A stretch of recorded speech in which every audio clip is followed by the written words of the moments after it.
प्रकाश राजभर के बयान से सियासी गलियारों में हड़कंप मच गया है। उन्होंने सपा, बसपा और कांग्रेस पर सवाल उठाते हुए निशाना भी साधा है। देखिए, अब कौन क्या कहता है, अब उनके बयान से तो हम बहुत वो नहीं समझते हैं। जब इस देश में माननीय अमित शाह जी और माननीय मोदी जी की एंट्री हुई अ, देश की राजनीति में, तो भारतीय जनता पार्टी जो उत्तर प्रदेश में 19 साल लगातार सत्ता से दूर रही और माननीय अमित शाह जी के प्रयास से और माननीय मोदी जी के प्रयास से उत्तर प्रदेश में सत्ता मिली और भारतीय जनता पार्टी के भी नेताओं ने सहयोग किया। सब लोग मिल करके इन दो नेताओं के नेतृत्व में जेपी नड्डा जी, इसके पहले, तो नेताओं के संघर्षों से ही आज बीजेपी दिन दूना रात चौगुना बढ़ी है।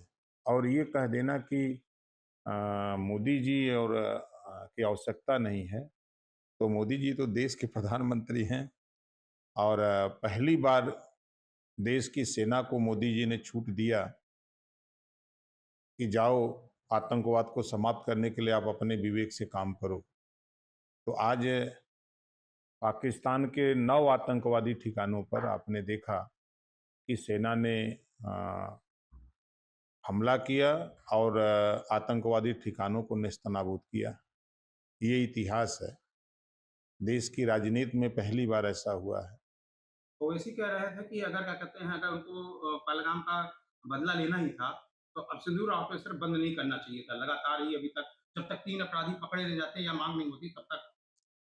देखिए, अब वो उनका विचार है और हम तो उनसे यही कहेंगे कि आप अपने समाज के बेहतरी के विषय में उनको शिक्षा कैसे मिले, स्वास्थ्य कैसे मिले, रोजगार कैसे मिले, अमन चैन कैसे मिले, इसके लिए बेहतर काम करिए। जो काम मोदी जी कर रहे हैं, जो अमित शाह जी कर रहे हैं, जो नड्डा जी कर रहे हैं, जो योगी जी कर रहे हैं, देश में अमन चैन कायम करिए।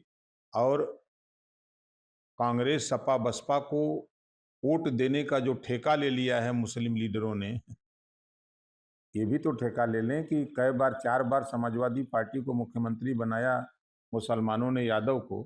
तो एक बार कम से कम मुसलमान को बनाने के लिए जितने मुस्लिम लीडर हैं, सांसद, विधायक हैं, ये सब लोग मिलकर के, ओवैसी जी, सब लोग क्यों नहीं कहते अखिलेश जी से, क्यों नहीं कहते राहुल जी, सोनिया जी से, क्यों नहीं कहते मायावती जी से कि भाई इस बार, एक बार 27 में हम लोगों को भी मौका दीजिए। तो ये इस पे विचार करना चाहिए। और देश, दुनिया में अलग अलग देशों से अलग अलग सामान अपने देश में आता है, क्रय और विक्रय जो होता है, आयात और निर्यात। तो बहुत सी चीजें हैं जो देश के, दुनिया के सामने बात को मानना पड़ता है।